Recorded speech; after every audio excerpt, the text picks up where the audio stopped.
Une nouvelle affaire de refus d'obtempérer. Cette fois dans le Nord, à Neuville-en-Ferrain, près de Tourcoing. Le conducteur d'un véhicule a été tué par balle alors qu'il refusait de se soumettre à un contrôle de police. Lionel Gougelot, correspondant d'Europe 1 dans le Nord. Bonjour Lionel. Bonjour Romain. Qu'est-ce que l'on sait des circonstances de ce drame pour le moment ? Écoutez, ce que l'on sait, c'est que vers 3 heures du matin, un équipage de la BAC avait repéré une voiture signalée volée dans une zone d'activité donc de cette commune de Neuville-en-Ferrain, non loin de la frontière belge. Voiture munie de fausses plaques d'immatriculation et qui était en stationnement tout feu éteint.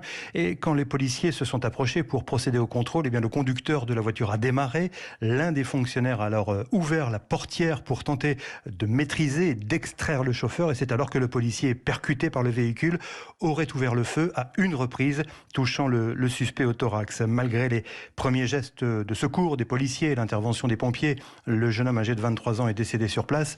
Lui et son passager seraient, selon certaines sources syndicales policières, déjà connus de la justice. Alors voilà pour les premiers éléments d'une enquête qui ne fait que commencer. Le policier auteur du coup de feu est depuis ce matin entendu sous le régime de la garde à vue et les deux autres fonctionnaires de cet équipage de la BAC sont également auditionnés.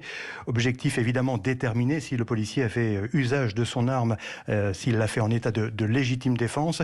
Le jeune passager du véhicule suspect est lui aussi en garde à vue pour recel de vol de véhicule et complicité de refus d'obtempérer. Lionel Gougelot. Merci Lionel.